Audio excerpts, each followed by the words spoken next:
Hi hello friends, welcome back to our ಚಾನಲ್ನ. ನಿಮ್ಮ ಅಶ್ವಿನಿ ಎಲ್ಲರೂ ಹೇಗಿದ್ದೀರಾ? ನಾನಂತರೂ ತುಂಬ ಚೆನ್ನಾಗಿದ್ದೀನಿ. ಹಾಗೆ ನೀವು ಕೂಡ ತುಂಬ ಚೆನ್ನಾಗಿದ್ದೀರ ಅಂತ ಅನ್ಕೋತಾ ಇದ್ದೀನಿ. ಇವಾಗ ಬೆಳಗ್ಗೆಯಿಂದನೇ ನಾನು ವ್ಲಾಗ್ನ ಸ್ಟಾರ್ಟ್ ಮಾಡಿದೆ. ಫಸ್ಟು ಮನೆ ಮುಂದ್ಗಡೆ ಈ ರೀತಿ ರಂಗೋಲಿನ ಹಾಕ್ಬಿಟ್ಟು ವ್ಲಾಗ್ನ ಸ್ಟಾರ್ಟ್ ಮಾಡಿದ್ದೀನಿ. ಈ ಥರ ರಂಗೋಲಿ ಬಿಡಿಸೋದಂದರೆ ನನಗೆ ತುಂಬಾ ಇಷ್ಟ. ಇವಾಗಿಂದ ಅಂತಲ್ಲ, ತುಂಬ ದಿನದಿಂದನೂ ಅಷ್ಟೇ. ನಾನು ಚಿಕ್ಕವಳು ಇದ್ದಾಗಿಂದನೂ ಕೂಡ ನನಗೆ ರಂಗೋಲಿ ಮೇಲೆ ತುಂಬಾ ಇಂಟ್ರೆಸ್ಟು. ಹಾಗೆ ಒಲೆಗೂ ಕೂಡ ಅಂದರೆ ಗ್ಯಾಸ್ ಸ್ಟವ್ಗೂ ಕೂಡ ಕ್ಲೀನ್ ಮಾಡಿ ವಿಭೂತಿ ಕುಂಕುಮ ಎಲ್ಲ ಇಟ್ಟಿದ್ದೀನಿ. ಇವತ್ತು ಸೋಮವಾರದ ವ್ಲಾಗ್ನ ನಾನಿಲ್ಲಿ ಶೇರ್ ಮಾಡ್ತಾ ಇದ್ದೀನಿ. ಈ ರೀತಿ ಇಡೋದು ನನಗೆ ತುಂಬಾ ಇಷ್ಟ. ಸ್ವಲ್ಪ ದಿನ ಬಿಟ್ಬಿಟ್ಟಿದ್ದೆ, ಯಾಕೋ ಮನಸ್ಸಿಗೆ ಒಂದು ರೀತಿ ಬೇಜಾರಾಗಿಬಿಟ್ಟು ಬಿಟ್ಟಿದ್ದೆ. ಹಾಗಾಗಿ ಇವಾಗಿಲ್ಲ, ಮತ್ತೆ ಮಾಡಲೇಬೇಕು ಅಂತ ಹೇಳ್ಬಿಟ್ಟು ಮತ್ತೆ ಸ್ಟಾರ್ಟ್ ಮಾಡಿಕೊಂಡೆ. ಹಾಗೆ ಇವಾಗ ಹಾಲು ಕಾಯಿಸೋದಕ್ಕಂತ ಇಡ್ತಾ ಇದ್ದೀನಿ. ಅಮ್ಮ ಪೂಜೆ ಮಾಡ್ತಾ ಇದ್ದಾರೆ, ಹಾಗೆ ನಾನು ಇಲ್ಲಿ ಹಾಲು ಕಾಯಿಸೋದಕ್ಕಂತ ಇಡ್ತಾ ಇದ್ದೀನಿ. ಹಾಗೆ ಇವತ್ತು ಅಜಯ್ಗೆ ಸ್ವಲ್ಪ ಬೇಗ ಹೋಗಬೇಕು ಸ್ಕೂಲಿಗೆ. ಹಾಗಾಗಿ ಸ್ವಲ್ಪ ಈ ಕಡೆ ನಾನು ಅಡುಗೆ ಮಾಡ್ಕೋತಾ ಇದ್ದರೆ ಅಮ್ಮ ಆ ಕಡೆ ಪೂಜೆ ಎಲ್ಲ ಮುಗಿಸ್ಕೊಂಡ್ಬಿಡ್ತಾರಲ್ವ, ಅದಕ್ಕೋಸ್ಕರ ನಾನು ಈ ಕಡೆ ಪೂಜೆಗೆಲ್ಲ ರೆಡಿ ಮಾಡಿಕೊಟ್ಟಿದ್ದಾಯಿತು. ಅದಾದಮೇಲೆ ನಾನಿಲ್ಲಿ ಹಾಲು ಕಾಯಿಸೋಣ ಅಂತ ಹೇಳ್ಬಿಟ್ಟು ಪಾತ್ರೆ ತೊಗೊಂಡೆ. ಫಸ್ಟು ಪಾತ್ರೆನ ಎಷ್ಟೇ ಕ್ಲೀನ್ ಮಾಡಿ ಇಟ್ಟಿದ್ರೂ ಸಹ ಹಾಲಿನ ಪಾತ್ರೆನ ಮತ್ತೆ ಒಂದು ಸಲ ನೀರು ಹಾಕ್ಬಿಟ್ಟು ತೊಳೆದು ಅದಾದಮೇಲೆ ಮತ್ತೆ ಹಾಲು ಕಾಯಿಸೋದಕ್ಕೆ ಇಕ್ತೀನಿ. ಯಾಕಂದರೆ ಒಂದೊಂದು ಸಲ ಹಾಲು ಒಡೆದೋಗುತ್ತೆ. ಅದಕ್ಕೋಸ್ಕರ ಒಂದು ಸಲ ಪಾತ್ರೆ ತೊಳೆದಿದ್ದು ಇಟ್ಟಿದ್ರು ಮತ್ತೆ ಇನ್ನೊಂದು ಸಲ ಕ್ಲೀನ್ ಮಾಡಿಕೊಂಡು ಮತ್ತೆ ಹಾಲು ಕಾಯಿಸೋದಕ್ಕೆ ಇಕ್ತೀನಿ. ಇವತ್ತು ಅರ್ಧ ಲೀಟ್ರ್ ಹಾಲು ತೊಗೊಂಬಂದಿದ್ದೀನಿ. ಯಾಕಂದರೆ ಸ್ವಲ್ಪ ದೇವರ ಅಭಿಷೇಕಕ್ಕೂ ಕೂಡ ಬೇಕಾಗಿತ್ತು. ಹಾಗಾಗಿ ಒಂದು ಸ್ವಲ್ಪ ಗ್ಲಾಸಲ್ಲಿ ಹಾಲನ್ನ ತೆಗೆದಿಟ್ಬಿಟ್ಟು ಅದಾದಮೇಲೆ ನಾವು ಮನೆಗೆ ಟೀಗೆ ಹಾಲು ಕುಡಿಯೋದಕ್ಕೆಲ್ಲ ಯೂಸ್ ಮಾಡ್ಕೋತೀವಿ. ನಮ್ಮ ಮನೇಲಿ ಏನಂದರೆ ಸೋಮವಾರ ದಿನ ಸ್ವಲ್ಪ ಹಾಲು ಜಾಸ್ತಿನೇ ಖರ್ಚಾಗುತ್ತೆ. ಯಾಕಂದರೆ ಪೂಜೆಗೆಲ್ಲ ಉಪಯೋಗಿಸ್ಕೋತೀವಲ್ವ, ಹಾಗಾಗಿ ಸ್ವಲ್ಪ ಹಾಲು ಜಾಸ್ತಿ ಖರ್ಚಾಗುತ್ತೆ. ಹಾಗೆ ಏನಾದರೂ ಒಪ್ಪತ್ತಿದ್ರೆ ಅವಾಗೆಲ್ಲ ಮತ್ತೆ ಹಾಲು ಬೇಕಾಗುತ್ತೆ ಅಂತ ಹೇಳ್ಬಿಟ್ಟು ಹಾಲು ತಂದಿಕ್ಕಿರ್ತೀವಿ. ಮತ್ತು ಅಮ್ಮ ಕೂಡ ಅವತ್ತು ಮನೆಯಲ್ಲೇ ಇರ್ತಾರೆ, ಮತ್ತು ಅವ್ರಿಗೆ ಟೀಗೆಲ್ಲ ಸ್ವಲ್ಪ ಜಾಸ್ತಿ ಬೇಕಾಗುತ್ತೆ ಅಂತ ಹೇಳ್ಬಿಟ್ಟು ನಾನು ಹಾಲನ್ನ ಸ್ವಲ್ಪ ಎಕ್ಸ್ಟ್ರಾನೇ ಅಂದರೆ ಅರ್ಧ ಲೀಟರ್ ತಂದಿರ್ತೀನಿ.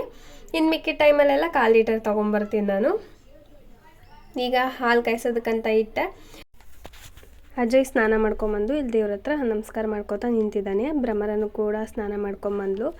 ಇಬ್ಬರು ಬೆಳಗ್ಗೆನೇ ಫ್ರೆಶ್ ಅಪ್ ಆಗಿ ದೇವ್ರ ಮುಂದೆ ಬಂದು ನಿಂತ್ಕೊಂಡಿದ್ದಾರೆ. ಅವನು ಪೂಜೆ ಮಾಡೋದಕ್ಕೆಲ್ಲ ರೆಡಿ ಮಾಡ್ಕೋತಾ ಇದ್ದಾನೆ. ಅವನಿಗೊಂದು ರೀತಿ ಸೋಮವಾರ ಗುರುವಾರ ಬಂತು ಅಂದರೆ ಅವನೇ ರೆಡಿ ಆಗಿ ಮತ್ತು ಈ ರೀತಿ ಪಂಚೆ ಎಲ್ಲ ಉಟ್ಕೊಂಡು ಲಿಂಗ ಪೂಜೆ ಮಾಡ್ಕೊಳೋದಂದರೆ ಅವ್ನಿಗೆ ತುಂಬ ಇಷ್ಟ. ನಾವು ಹೇಳ್ತಾ ಇದ್ರೂ ಸಹ ಇಲ್ಲ ನಾನು ಮಾಡ್ಕೋತೀನಿ ಅಂತ ಹಠ ಮಾಡ್ತಿರ್ತಾನೆ. ಒಂದೊಂದ್ಸಲ ಸ್ಕೂಲಿಗೆ ಲೇಟ್ ಆಗ್ತಾ ಇದೆ ಅಂದರೂ ಸಹ ಇಲ್ಲ ನಾನು ಮಾಡ್ಕೋತೀನಿ ಅಂತ ಹೇಳ್ತಾ ಇರ್ತಾನೆ. ನೋಡಿ ಅವನಿಷ್ಟು ಕರೆಕ್ಟಾಗಿ ವಿಭೂತಿನ ಹಚ್ಕೊಂಡಿದ್ದಾನೆ. ಒಂದೊಂದ್ಸಲ ನನಗೆ ಬರೋದೇ ಇಲ್ಲ ಈ ಥರ ಹಚ್ಕೊಳೋದು, ಬಟ್ ಅವ್ನು ಮಾತ್ರ ಕರೆಕ್ಟಾಗಿ ಹಣೆಗೆ ನೀಟಾಗಿ ಹಚ್ಕೋತಾನೆ. ಹಾಗೆ ಭ್ರಮರನೂ ಅಷ್ಟೇ, ಅವ್ರ ಪಪ್ಪ ಏನಾದರೂ ಪೂಜೆ ಮಾಡ್ಕೊಳೋದಕ್ಕೆ ಕೂತ್ಕೊಂಡ್ರು ಅಂದರೆ ಅವಳು ಸಹ ಹೋಗ್ಬಿಟ್ಟು ಕೂತ್ಕೋತಾಳೆ. ಆ ಥರ ಅವಳದು. ಇವಾಗ ಅವನು ಏನು ಮಾಡ್ತಾಯಿದ್ದ ಅಂದರೆ ಪೂಜೆ ಮಾಡ್ಕೊಳೋಕ್ಕೆಲ್ಲ ರೆಡಿ ಮಾಡ್ಕೋತಾ ಇದ್ದ. ಸರಿ ಆಯ್ತಪ್ಪ ಮಾಡ್ಕೊ ಅಂತ ಹೇಳ್ಬಿಟ್ಟು ನಾನು ಹಾಗೆ ವಿಡಿಯೋ ಮಾಡ್ಕೋತಾ ನಿಂತಿದ್ದೀನಿ. ಈಗ ಇವ್ರನ್ನ ಬೇಗ ಬೇಗ ರೆಡಿ ಮಾಡಿ ಕಳಿಸ್ಬೇಕು. ಅದಾದಮೇಲೆ ಒಂದು ಹೇರ್ ಆಯಿಲ್ ಮಾಡೋಣ ಅಂತ ಹೇಳ್ಬಿಟ್ಟು ಅದನ್ನು ನಿಮ್ಗೆ ತೋರಿಸ್ತಾ ಇದ್ದೀನಿ. ತುಂಬ ದಿನದಿಂದ ಕೇಳ್ತಾ ಇದ್ರಲ್ವ, ಸೊ ಅದಕ್ಕೆ ಏನೇನು ಬೇಕು ಅಂತ ಎಲ್ಲ ಹೇಳ್ತೀನಿ. ನಾನೆಲ್ಲ ನಿಮಗೆ ಸಿಗೋವಂಥದ್ದನ್ನೇ ನಾನು ಇಲ್ಲಿ ತೋರಿಸ್ತಾ ಇರೋದು. ಇದು ಬಂದುಬಿಟ್ಟು ಕಲೋಂಜಿ ಸೀಡ್ಸ್ ಅಂತ ಹೇಳ್ತೀವಲ್ವ, ಸೊ ಅದು ಒಂದು 10 ಗ್ರಾಮಷ್ಟು ಕಲೋಂಜಿ ಸೀಡ್ಸು. ಅದಾದಮೇಲೆ ಇದು ಕರಿಬೇವಿನ ಸೊಪ್ಪು. ಸೊ ಕರಿಬೇವಿನ ಸೊಪ್ಪು ನಮ್ಮ ಹೇರ್ಗೆ ತುಂಬಾ ಒಳ್ಳೆಯದು. ಹಾಗೆ ಕಲೋಂಜಿ ಸೀಡ್ಸ್ ಕೂಡ. ಹಾಗೆ ಇಲ್ಲಿ ದಾಸವಾಳ ಎಲೆ ತೊಗೊಂಡಿದ್ದೀನಿ. ದಾಸವಾಳ ಹೂವು ಇದ್ದರೂ ಕೂಡ ಓಕೆ. ಮತ್ತು ಇದು ಮೆಹಂದಿ ಎಲೆ. ಸೊ ಮೆಹಂದಿ ಎಲೆನೂ ಯೂಸ್ ಮಾಡ್ತಾರೆ ಅಂದರೆ ಹೌದು, ಮೆಹಂದಿ ಎಲೆನೂ ಯೂಸ್ ಮಾಡೋದ್ರಿಂದ ಹೇರ್ ಕಲರ್ ಆಗಿರುತ್ತೆ. ಹಾಗೆ ತುಂಬ ಶೈನಿಯಾಗಿ ತುಂಬ ಹೇರ್ ಗ್ರೋತ್ ತುಂಬ ಚೆನ್ನಾಗಾಗುತ್ತೆ. ಫಸ್ಟ್ ಏನು ಮಾಡಬೇಕು ಅಂತ ಹೇಳಿದ್ರೆ ಕಲೋಂಜಿ ಸೀಡ್ಸು ಹಾಗೆ ಮತ್ತು ಮೆಂತೆಕಾಳು ಕೂಡ ತೊಗೊಂಡಿದ್ದೀನಿ. ಸೊ ಮೆಂತೆಕಾಳು ಅಷ್ಟೇ ನಮ್ಮ ಹೇರಲ್ಲಿರುವಂಥ ಡ್ಯಾಂಡ್ರಫ್ನ ಕ್ಲಿಯರ್ ಮಾಡೋದಕ್ಕೆ ಅದು ತುಂಬಾ ಒಂದು ಒಳ್ಳೆಯದು ಅಂತ ಹೇಳ್ಬೋದು. ಹಾಗೆ ಈ ಕಲೋಂಜಿ ಸೀಡ್ಸ್ ಅನ್ನೋದು ನಮ್ಮ ಹೇರು ಫುಲ್ ಬ್ಲ್ಯಾಕಾಗಿ ತಿಕ್ಕಾಗಿ ಬೆಳೆಯೋದಕ್ಕೆ ಹೆಲ್ಪ್ ಮಾಡುತ್ತೆ. ನಾನು ತೊಗೊಂಡಿರೋಂಥದ್ದೆಲ್ಲ ನಿಮ್ಗೆ ಸಿಗೋವಂಥದ್ದೇ. ನೀವು ಅಲೋವೆರಾ ಕೂಡ ಇದರಲ್ಲಿ ಯೂಸ್ ಮಾಡ್ಬೋದು. ಕೆಲವೊಬ್ಬರಿಗೆ ಅಲೋವೆರಾ ಯೂಸ್ ಮಾಡಿದರೆ ತಲೆನೋವು ಬರುತ್ತೆ ಅಂತ ಹೇಳ್ತಾರಲ್ವ, ಅದು ಏನಕ್ಕಂದರೆ ಅಲೋವೆರಾನ ನಾವು ಇವಾಗ ಗಿಡದಿಂದ ಕಟ್ ಮಾಡ್ಕೊಂಡು ತೊಗೊಂಬಂದ ತಕ್ಷಣವೇ ನಾವು ಅದನ್ನು ತೊಳೆದೇನೆ ಹಾಗೇ ಅಲೋವೆರಾ ಜೆಲ್ ತೊಗೊಂಡು ನಾವು ತಲೆಗೆ ಅಪ್ಲೈ ಮಾಡಿಕೊಂಡ್ರೆ ಅದು ತಲೆನೋವು ಬರುತ್ತೆ. ಅದನ್ನು ಬಿಟ್ಟು ನಾವು ನೀಟಾಗಿ ಅಲೋವೆರಾ ಜೆಲ್ನ ತೆಗೆದು ಅದಾದಮೇಲೆ ಅದನ್ನು ನೀರು ಹಾಕಿ ಚೆನ್ನಾಗಿ ತೊಳೆದು ಒಂದು 4ರಿಂದ 5 ಸಲ ನೀರು ಹಾಕಿ ಚೆನ್ನಾಗಿ ತೊಳೆದು ಅದಾದಮೇಲೆ ನಾವು ಅದನ್ನು ಒಂದು ಹೇರ್ ಪ್ಯಾಕ್ನಾಗಿ ಯೂಸ್ ಮಾಡೋದ್ರಿಂದ ಯಾವುದೇ ರೀತಿ ತಲೆನೋವು ಬರೋದಿಲ್ಲ. ಹೇರ್ ಕೂಡ ಸ್ಮೂತಾಗಿರುತ್ತೆ. ಇವಾಗ ಇದನ್ನು ರುಬ್ಕೊಂಬರಬೇಕು, ನೀರು ಹಾಕ್ದೇ ರುಬ್ಬಬೇಕು. ರುಬ್ಕೊಂಬಂದಾದಮೇಲೆ ನಾನಿಲ್ಲಿ ಒಂದು ಸ್ಟೀಲ್ ಪಾತ್ರೆ ತೊಗೊಂಡಿದ್ದೀನಿ. ನೀವು ಬೇಕಾದ್ರೆ ಕಬ್ಬಿಣದ ಬಾಣಲಿ ಆ ಥರ ಏನಾದರೂ ಇದ್ದರೆ ಅದನ್ನು ಬೇಕಾದ್ರೆ ತೊಗೋಬೋದು. ಹಾಗೆ ಇದಕ್ಕೆ ಕೊಬ್ಬರಿ ಎಣ್ಣೆ ಹಾಕ್ಕೋತಾ ಇದ್ದೀನಿ. ನಿಮ್ಗೆ ಎಷ್ಟು ಬೇಕೋ ಅಷ್ಟು ಎಣ್ಣೆ ಹಾಕ್ಕೊಳ್ಳಿ. ನೀವು ಜಾಸ್ತಿ ಕ್ವಾಂಟಿಟಿಲಿ ಮಾಡ್ಕೊತೀನಿ ಅನ್ನೋ ಹಾಗಿದ್ರೆ ಈ ನಾನು ಹೇಳಿರೋಂಥ ಇಂಗ್ರೀಡಿಯೆಂಟ್ಸ್ ಏನಿದೆ ಅದನ್ನು ಡಬಲ್ ಕ್ವಾಂಟಿಟಿಯಾಗಿ ನೀವು ತೊಗೋಬೇಕಾಗುತ್ತೆ.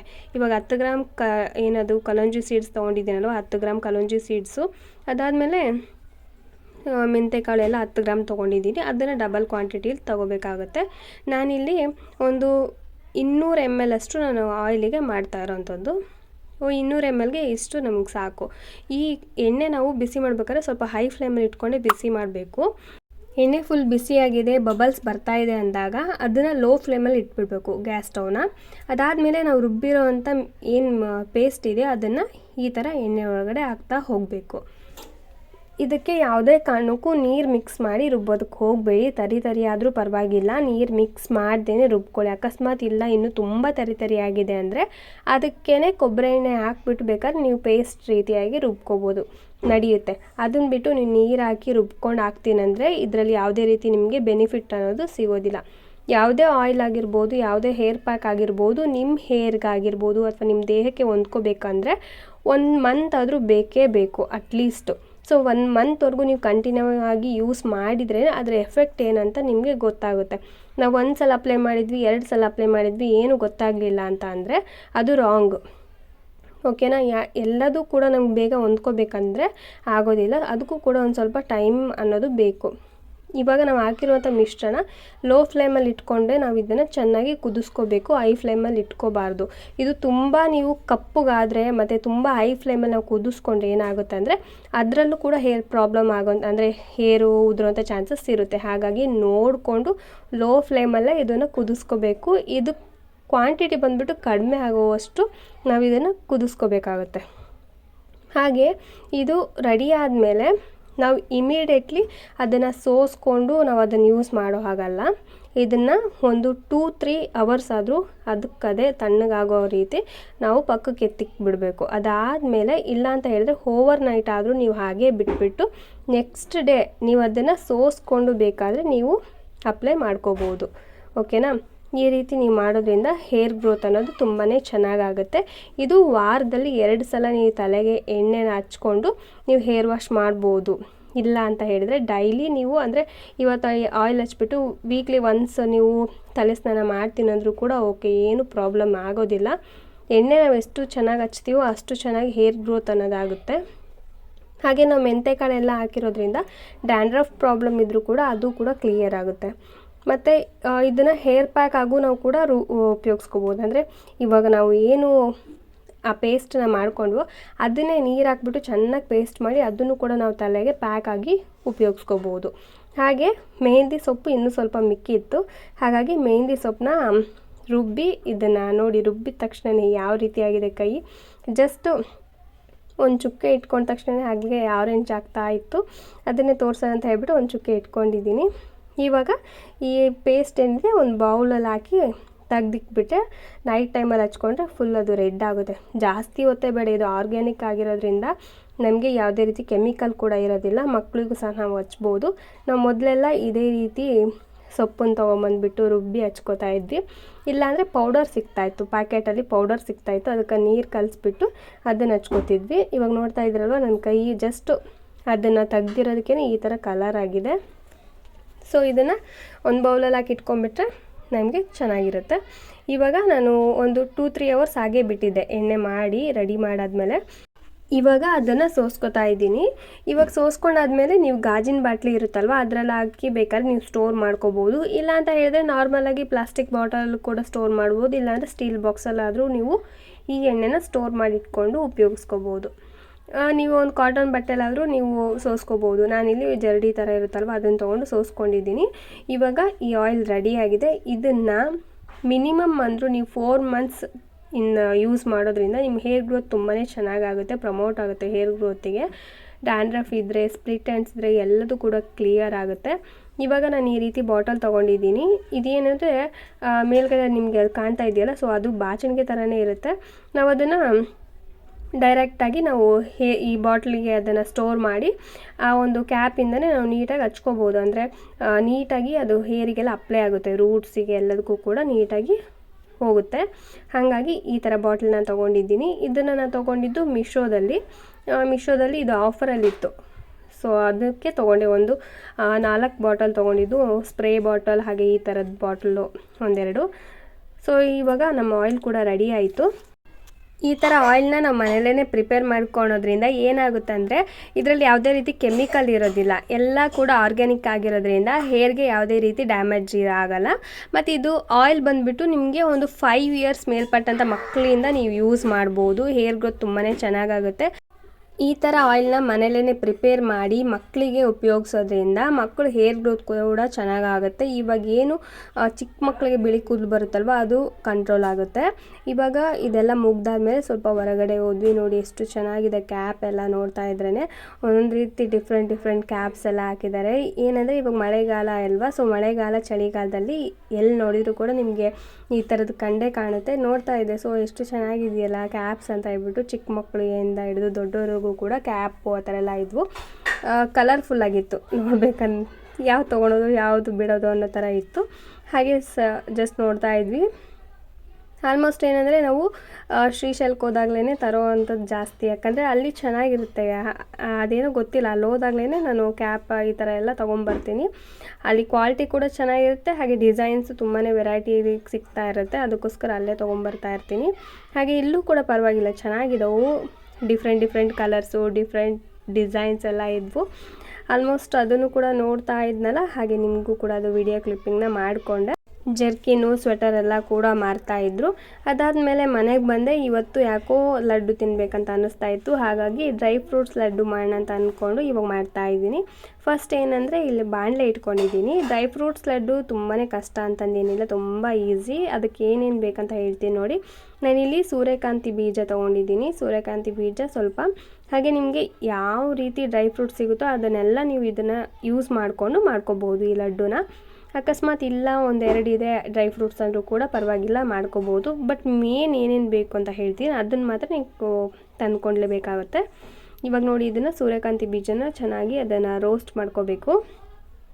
ಇದನ್ನು ಲೋ ಫ್ಲೇಮಲ್ಲಿ ಇಟ್ಕೊಂಡೆ ನೀವು ರೋಸ್ಟ್ ಮಾಡ್ಕೊಳ್ಳಿ. ಹೈ ಫ್ಲೇಮಲ್ಲಿ ಇಟ್ಕೊಂಡು ಮಾಡ್ಕೊಳಕ್ಕೆ ಹೋದರೆ ಕಪ್ಪಗಾಗ್ಬಿಡುತ್ತೆ ಅದು ಬೇಗನೆ. ಹಾಗಾಗಿ ಲೋ ಫ್ಲೇಮಲ್ಲಿ ಇಟ್ಕೊಂಡೆ ಮಾಡ್ಕೋತಾ ಇದ್ದೀನಿ. ಆಲ್ಮೋಸ್ಟ್ ಇದೇನೆಂದರೆ ಮಕ್ಕಳಿಗೆ ಈವ್ನಿಂಗ್ ಟೈಮಲ್ಲಿ ಇಲ್ಲಾಂದರೆ ಲಂಚ್ ಬಾಕ್ಸಲ್ಲಿ ಏನಾದ್ರು ಒಂದು ಸ್ವಲ್ಪ ಸ್ನ್ಯಾಕ್ಸ್ ಕೊಡಬೇಕಾಗಿರುತ್ತಲ್ವ, ಆ ಟೈಮಲ್ಲಿ ಕೊಟ್ಟರು ಕೂಡ ಹೆಲ್ದಿಯಾಗಿರುತ್ತೆ, ತುಂಬ ಚೆನ್ನಾಗಿರುತ್ತೆ. ಮತ್ತು ಇದು ಸನ್ಫ್ಲವರ್ ಸೀಡ್ಸ್ನ ನಾವು ತಿನ್ನೋದ್ರಿಂದ ಹೇರ್ ಗ್ರೋತ್ ತುಂಬ ಚೆನ್ನಾಗಾಗುತ್ತೆ. ಹಾಗೆ ನಾವು ಡೈರೆಕ್ಟಾಗಿ ತಿನ್ನೋದಕ್ಕಿಂತ ಈ ರೀತಿ ಲಡ್ಡು ರೀತಿ ತಿನ್ನೋದು ತುಂಬಾ ಚೆನ್ನಾಗಿರುತ್ತೆ. ಇವಾಗ ಇದು ಚೆನ್ನಾಗಿ ರೋಸ್ಟ್ ಆಗಿದೆ, ಇದನ್ನು ಪಕ್ಕಕ್ಕೆ ಎತ್ತಿಟ್ಕೊಂಡ್ಬಿಡ್ಬೇಕು. ಅದಾದಮೇಲೆ ಇದಕ್ಕೆ ಫ್ಲ್ಯಾಕ್ಸ್ ಸೀಡ್ಸ್, ಅಗಸೆ ಬೀಜ ಇರುತ್ತಲ್ವ, ಸೊ ಅದನ್ನು ಕೂಡ ಹಾಕ್ಕೋತಾ ಇದ್ದೀನಿ. ಇದು ಹೇರ್ ಗ್ರೋತ್ಗೆ ತುಂಬಾ ಒಳ್ಳೆಯದು, ಹಾಗಾಗಿ ಇದನ್ನು ಕೂಡ ಹಾಕ್ಕೊಂಡಿದ್ದೀನಿ. ನಾವು ಇದನ್ನು ಮಾಸ್ಕಾಗಿ, ಅಂದರೆ ಹೇರ್ ಮಾಸ್ಕಾಗಿ ಯೂಸ್ ಮಾಡಿದ್ದೀವಿ ಅಲ್ವಾ, ಸೊ ಅದನ್ನು ಊಟದಲ್ಲೂ ಕೂಡ ತೊಗೊಳೋದ್ರಿಂದನೂ ಕೂಡ ತುಂಬಾ ಒಳ್ಳೆಯದು. ಹಾಗೆ ಇದಕ್ಕೆ ಗೋಡಂಬಿ ಹಾಗೆ ಬಾದಾಮಿ ಇದಿಷ್ಟನ್ನು ಹಾಕ್ಕೊಂಡು ಹುರ್ಕೋಬೇಕು. ಫಸ್ಟ್ ಬಾದಾಮಿನ ಹಾಕ್ಕೊಂಡು ನಾನಿಲ್ಲಿ ಹುರ್ಕೋತಾ ಇದ್ದೀನಿ. ಬಾದಾಮಿ ನೀವು ನೋಡಿಕೊಂಡು ಎಷ್ಟು ಬೇಕಷ್ಟು ಹಾಕ್ಕೋಬೋದು, ಇಷ್ಟೇ ಹಾಕ್ಕೋಬೇಕು ಆ ಥರ ಏನಿಲ್ಲ ಕ್ವಾಂಟಿಟಿ. ಮತ್ತು ನಿಮ್ಗೆ ಏನಾದರೂ ಹೆಚ್ಚು ಡ್ರೈ ಫ್ರೂಟ್ಸ್ ಇತ್ತು ಅಂದರೆ ಸ್ವಲ್ಪ ಕಡಿಮೆ ಕ್ವಾಂಟಿಟಿಲಿ ಸ್ವಲ್ಪ ಹಾಕ್ಕೊಂಡ್ರೆ ಸಾಕು. ನಾನಿಲ್ಲಿ ಜಾಸ್ತಿ ಯೂಸ್ ಮಾಡಿಲ್ಲ, ಹಾಗಾಗಿ ಬಾದಾಮಿ, ಗೋಡಂಬಿ ಹಾಗೆ ಫ್ಲ್ಯಾಕ್ಸ್ ಸೀಡ್ಸು ಮತ್ತು ಸನ್ಫ್ಲವರ್ ಸೀಡ್ಸು ಇಷ್ಟನ್ನು ಯೂಸ್ ಮಾಡ್ತಾಯಿದ್ದೀನಿ. ಸೊ ಇವಾಗ ನೋಡ್ತಾ ಇದ್ದೀರಲ್ವಾ, ಆಲ್ಮೋಸ್ಟು ಬಾದಾಮಿ ಎಲ್ಲ ರೋಸ್ಟ್ ಆಗ್ತಾ ಬಂತು. ಇದಕ್ಕೇ ಇವಾಗ ನಾನು ಗೋಡಂಬಿ ಹಾಕ್ಕೋತಾ ಇದ್ದೀನಿ. ಸೊ ಗೋಡಂಬಿನೂ ಕೂಡ ಇದರೊಳಗಡೆ ಹಾಕ್ಕೊಂಡು ಮಿಕ್ಸ್ ಮಾಡಿಕೊಂಡು ಅದನ್ನು ರೋಸ್ಟ್ ಮಾಡ್ತಾಯಿದ್ದೀನಿ. ಇದರಲ್ಲಿ ಯಾವುದೇ ರೀತಿ ಸಕ್ಕರೆ ಆಗಿರ್ಬೋದು ಅಥವಾ ಬೆಲ್ಲ ಆಗಿರ್ಬೋದು, ಪಾಕ ಆಗಿರ್ಬೋದು, ಏನೂ ಇಲ್ಲ, ಆರಾಮಾಗಿ ನೀವು ಮಾಡ್ಕೋಬೋದು. ಜಸ್ಟ್ ಇದನ್ನು ರೋಸ್ಟ್ ಮಾಡ್ಕೊಳೋದು ಒಂದೇ ನಿಮ್ಮ ಕೆಲಸ. ಅದಾದಮೇಲೆ ಇದನ್ನು ಒಂದು ಸ್ವಲ್ಪ ಪೌಡ್ರ್ ಮಾಡ್ಕೋಬೇಕಷ್ಟೆ. ಅದಾದಮೇಲೆ ಏನೂ ಇಲ್ಲ, ಪಾಕ ಮಾಡೋದು ಬೇಡ, ನಿಮಗೆ ಇದಕ್ಕೆ ತುಪ್ಪ ಉಪಯೋಗಿಸೋದು ಬೇಡ, ಏನೂ ಬೇಡ, ಆರಾಮಾಗಿ ಈ ಲಡ್ಡು ಕೂಡ ರೆಡಿ ಆಗುತ್ತೆ. ನನಗೆ ಮೇನ್ ಏನಂದರೆ ನಾನು ಮಾಡೋಂಥ ಲಡ್ಡುಗಳು ಯಾವುದೂ ಕೂಡ ಪರ್ಫೆಕ್ಟಾಗಿ ಬರೋದಿಲ್ಲ, ಯಾಕಂದರೆ ನನಗೆ ಪಾಕ ಮಾಡ್ಕೊಳೋಕ್ಕೆ ನಿಜವಾಗ್ಲೂ ಬರೋದಿಲ್ಲ. ಹಾಗಾಗಿ ಪಾಕ ಮಾಡದೇ ಇರೋವಂಥ ಲಡ್ಡುಗಳ್ನ ಚೆನ್ನಾಗಿ ಮಾಡ್ತೀನಿ. ಪಾಕ ಮಾಡ್ಕೊಂಡು ಮಾಡೋಂಥ ಲಡ್ಡುಗಳು ನಿಜವಾಗ್ಲೂ ಚೆನ್ನಾಗಿ ಮಾಡೋದಿಲ್ಲ, ಅದು ಯಾಕೋ ಗೊತ್ತಿಲ್ಲ. ಪ್ರತಿ ಸಲವೂ ಕೂಡ ಅದು ರಾಂಗ್ ಆಗ್ತಾನೇ ಇದೆ ನನಗೆ. ಈ ಥರ ಡ್ರೈ ಫ್ರೂಟ್ಸ್ ಲಡ್ಡು ಮತ್ತು ರವೆ ಉಂಡೆ ಆ ಥರ ಎಲ್ಲ ಚೆನ್ನಾಗಿ ಮಾಡ್ಕೋತೀನಿ. ಇನ್ನು ಶೇಂಗಾ ಉಂಡೆ ಕಡಲೆ ಉಂಡೆ ಅಂದರೂ ನಿಜವಾಗ್ಲೂ ನನಗೆ ಬರೋದಿಲ್ಲ. ಇವಾಗ ನೋಡಿ ಅದು ಡ್ರೈ ಫ್ರೂಟ್ಸ್ ಎಲ್ಲ ತಣ್ಣಗೆ ಆದಮೇಲೆ ನಾವು ಮಿಕ್ಸಿಗೆ ಹಾಕ್ಕೋಬೇಕು. ತುಂಬ ಪೌಡ್ರಾಗಿ ನಾವು ಇದನ್ನು ರುಬ್ಕೊಳೋದೇನು ಬೇಡ, ಒಂದು ಸ್ವಲ್ಪ ತರಿಯಾಗಿದ್ದರೆ ಸಾಕು. ಇವಾಗ ಇದನ್ನು ರುಬ್ಕೊಂಬಂದುಬಿಟ್ಟೆ ನೋಡಿ, ಈ ಥರ ರುಬ್ಕೊಂಬಂದರೆ ಸಾಕು. ಜಸ್ಟ್ ಒಂದು ಇದು ಅಷ್ಟೇ, ಒಂದು ಸಲ ನೀವು ಟಕ್ಕನ್ಸ್ ಹಂಗೆ ಆಫ್ ಮಾಡಿಬಿಟ್ರೆ ಸಾಕು. ಅದಾದಮೇಲೆ ನಾವು ಇದಕ್ಕೆ ಖರ್ಜೂರ ಹೇಳ್ತೀವಲ್ವ, ಸೊ ಖರ್ಜೂರನ ಹಾಕೋಬೇಕು. ನಾನಿಲ್ಲಿ ಕೀಮಿ ಡೇಟ್ಸ್ ತೊಗೊತಾ ಇದ್ದೀನಿ. ಕೀಮಿ ಡೇಟ್ಸ್ ಇದ್ದರೆ ಅದನ್ನು ಕೂಡ ತೊಗೋಬೋದು, ಅದು ಕೂಡ ಸ್ವಲ್ಪ ಸಾಫ್ಟಾಗಿರುತ್ತಲ್ವ, ನಡೆಯುತ್ತೆ. ಅದು ಇಲ್ಲ ಅಂದರೆ ಖರ್ಜೂರ ಇರುತ್ತಲ್ವ, ಅದನ್ನು ಸಹ ನೀವು ಯೂಸ್ ಮಾಡ್ಬೋದು. ನಮ್ಮ ಮನೇಲೇ ಇದು ಕೀಮಿ ಡೇಟ್ಸ್ ಇತ್ತಲ್ವ, ಮೊನ್ನೆ ತಂದಿರೋದು, ಹಾಗಾಗಿ ಇದನ್ನೇ ಯೂಸ್ ಮಾಡೋಣ ಅಂತ ಹೇಳ್ಬಿಟ್ಟು ಇದನ್ನೇ ಯೂಸ್ ಮಾಡ್ತಾಯಿದ್ದೀನಿ. ಸಖತ್ತಾಗಿ ಬಂತು ಹೇಳ್ಬೇಕಂದ್ರೇ, ಮಾಡಬೇಕಾದ್ರೆ ತಿನ್ನಬೇಕು ಅಂತ ಅನ್ನಿಸ್ತಾಯಿತ್ತು, ಅಷ್ಟು ಚೆನ್ನಾಗಿತ್ತು. ಒಂದು 6ರಿಂದ 7 ಒಂದು ಕೀಮಿ ಡೇಟ್ಸ್ನ ಹಾಕ್ಕೊಂಡ್ರೆ ಸಾಕು ನಮಗೆ. ಪಿಸ್ತಾ ಆ ಥರ ನಿಮ್ಗೆ ಯಾವ ಥರ ಡ್ರೈ ಫ್ರೂಟ್ಸ್ ಇದ್ದರೂ ಕೂಡ ಇದರಲ್ಲಿ ಆ್ಯಡ್ ಮಾಡ್ಕೋಬೋದು. ನಮ್ಮನೇಲಿ ಏನಿದೆ ನಾನು ಅದನ್ನು ಅಷ್ಟೇ ಆ್ಯಡ್ ಮಾಡ್ಕೊಂಡಿದ್ದೀನಿ. ನಿಮ್ಗೆ ಬೇಕಂದರೆ ಎಕ್ಸ್ಟ್ರಾ ನೀವು ಡ್ರೈ ಫ್ರೂಟ್ಸ್ನು ಕೂಡ ನೀವು ಇದರಲ್ಲಿ ಆ್ಯಡ್ ಮಾಡ್ಕೋಬೋದು. ಇವಾಗ ಇದನ್ನು ರುಬ್ಕೊಂಡು ಕೂಡ ಬಂದಿದ್ದಾಯಿತು. ಇದಕ್ಕೆ ಇವಾಗ ನಾವು ಫ್ಲ್ಯಾಕ್ಸ್ ಸೀಡ್ಸು ಮತ್ತು ಸನ್ಫ್ಲವರ್ ಸೀಡ್ಸು ಎರಡನ್ನೂ ಹಾಕ್ಕೋಬೇಕು. ಅದಾದಮೇಲೆ ನಾವು ರುಬ್ಕೊಂಬಂದಿರೋಂಥ ಪೇಸ್ಟ್ ಅದನ್ನು ಹಾಕ್ಕೊಂಡು ಇವಾಗ ಜಸ್ಟ್ ನಾವು ಕೈಯಲ್ಲೇ ಇದನ್ನು ಮಿಕ್ಸ್ ಮಾಡ್ಕೋಬೇಕು. ಸ್ಪೂನಲ್ಲೆಲ್ಲ ಮಿಕ್ಸ್ ಮಾಡೋದಕ್ಕೋದ್ರೆ ಸರಿ ಹೋಗೋಲ್ಲ. ನಾವು ಕೈಯಲ್ಲೇ ಮಿಕ್ಸ್ ಮಾಡಿಕೊಂಡ್ರೆ ನೀಟಾಗಿ ಅದೆಲ್ಲ ಮಿಕ್ಸ್ ಆಗುತ್ತೆ. ಇಲ್ಲಾಂದರೆ ನಾವು ಚಮಚದಲ್ಲಿ ಇಲ್ಲಾಂದರೆ ಒಂದೇನಾದ್ರು ಗರಿಟೆ ತೊಗೊಂಡು ಮಾಡ್ಕೋತೀವಿ ಅಂದರೆ ನಿಜ ಅದು ಬರೋದಿಲ್ಲ ಅದು ನೀಟಾಗಿ. ನೀವು ಕೈಯಲ್ಲೇ ಮಾಡಿಕೊಂಡ್ರೆ ಒಂದು ಹದ ಅನ್ನೋದು ಸಿಗುತ್ತೆ ನಿಮಗೆ ಉಂಡೆ ಕಟ್ಟೋದಕ್ಕೆ. ಇವಾಗ ನೋಡಿ ಈ ಥರ ನಾವು ಕೈಯಲ್ಲೇ ಪ್ರೆಸ್ ಮಾಡ್ಕೋತಾ ಈ ಥರ ಮಾಡ್ಕೊಳೋದ್ರಿಂದ ನಮಗೆ ಉಂಡೆ ಕಟ್ಟೋಕ್ಕೆ ಯಾವ ಥರ ಕನ್ಸಿಸ್ಟೆನ್ಸಿ ಬೇಕೋ ಆ ಥರ ಕರೆಕ್ಟಾಗಿ ಬರುತ್ತೆ ನಮಗೆ.